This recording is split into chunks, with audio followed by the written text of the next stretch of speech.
Welcome back. Well, a massive week for former President Trump. Opening arguments in his so-called hush money trial kick off this morning, while the Supreme Court will hold a hearing on his presidential immunity claims later this week.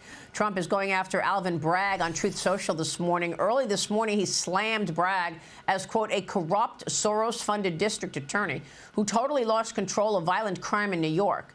And in a strange twist, the man who once described himself as Trump's most dangerous enemy, jailed attorney Michael Avenatti, says he's been in contact with Trump's legal team and is willing to testify in his trial. Avenatti represented Stormy Daniels when she tried to sue Trump, remember, and was later convicted of actually defrauding Daniels. Joining me now is the president of Judicial Watch, Tom Fitton. Tom, what a mess. Your reaction. What can we expect in all of this? Well, we can expect Bragg, according to the New York Times, to relitigate the 2016 election. His whole theory is that Trump stole the election, so he's denying, all of a sudden it's okay to deny election outcomes by suggesting that by President Trump or people around him deeming a legal expense, money paid to settle a legal dispute, he committed a crime and therefore should be put in jail for violating also federal election law in 2016. Just incredible that it's being done. Obviously, he can't enforce federal election law. And as far as I'm concerned, this isn't about what Avenatti is going to say or what anyone is going to say. This is a show trial. The purpose of this is to keep the president effectively a political hostage stuck in that courtroom while President Biden is able to go around campaigning with no opposition for the next several weeks. We already saw that last week in Pennsylvania. Biden spent 3 days in Pennsylvania while his Democratic political allies and a donor to him on the bench kept Trump in that trial for no good reason. This should be in the least delayed. Obviously, it should never have proceeded anywhere as far as it's gotten thus far. But the idea that this is taking place in the middle of an election year is an abomination. It's just incredible, Tom. I mean, look, then there's this. The Republican National Committee has filed election-related lawsuits in nearly half the states, including recent actions targeting voter roll maintenance in Michigan and in Nevada. Is this enough? What is your assessment of the ability to have a transparent election in 24? Well, I'm glad they're following our lead because it needs to be done. We have lawsuits we just filed in Illinois to clean up the rolls. We've cleaned up 4 million names from the rolls in just a year or so. And the Justice Department refuses to enforce the law. So it's up to groups like Judicial Watch and interested parties like the Republican Party to make sure the rolls are clean. If you're going to have mass mailing of ballots, the one basic thing that needs to be done is to ensure that people are where they're supposed to be and are still eligible to vote. And so in California and in Illinois, Pennsylvania, there has to be continued cleanups of the rolls in order to reassure people that the elections are going to be run fairly. Yeah. Tom, what else do you think the RNC needs to do at this point in that regard?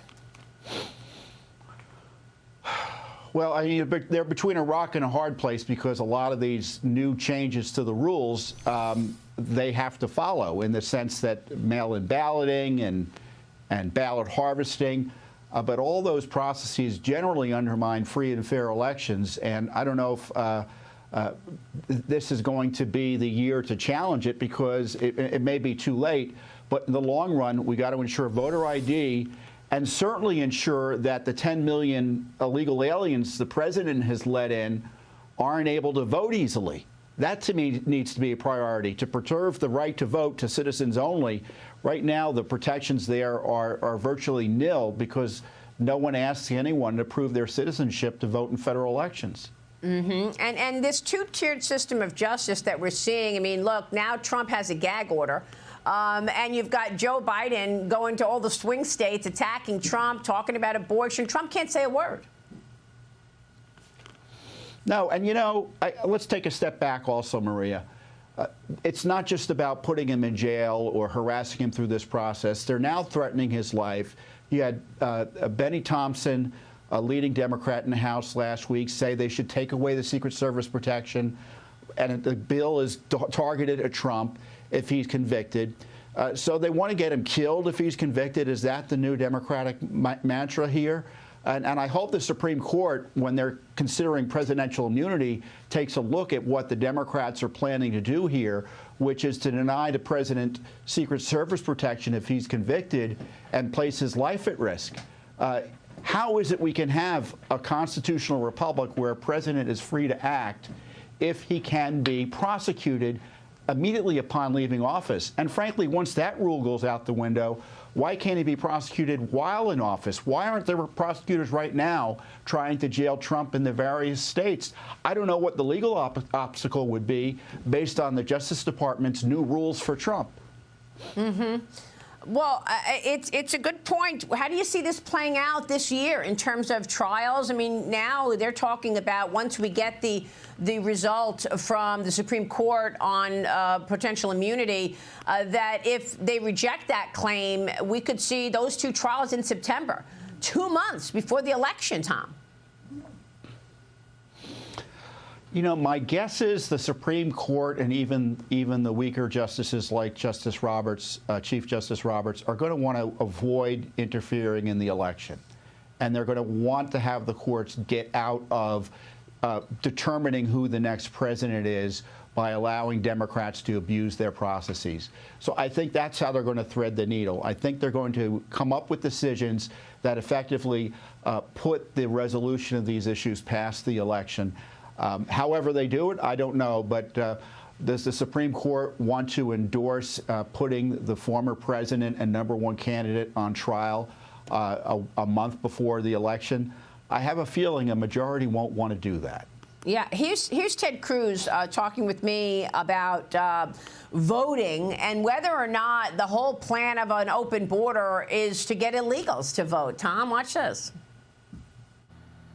Well, and Maria, there's a unifying thread through all of this, and it is that Democrats are willing to abuse power and defy the law in order to stay in power, that their #1 concern that trumps everything else is keeping Democrats in control. People ask me all the time, why would they allow? We're now up to 11 million illegal immigrants under Joe Biden, wow, the worst in history. Why would they allow this invasion? And the answer is simple. They view those 11 million illegal immigrants as future Democrat voters. Mike Huckabee, jump in here. You know, I would disagree with the senator on one point. I don't think it's just about putting the Democrats in power. I think it's about eliminating any opposition. They're not just interested in holding power. They want to make sure nobody else gets close to it.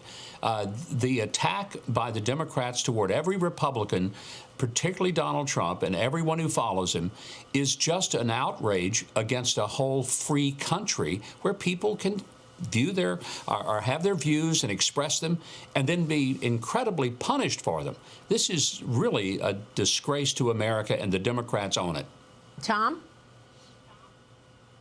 Dangerous times we're in, because if it's now the new rule that a prosecutor anywhere in the country or a Justice Department can prosecute the leading presidential candidate for reasons like interfering in the election or lying while he's running for office, Katie, bar the door. Our country is over. Oh, my God. Tom, thank you very much for weighing in. These are very serious issues, and we will certainly keep a spotlight on it all. Thank you, Tom Fitton, joining us from Judicial Watch.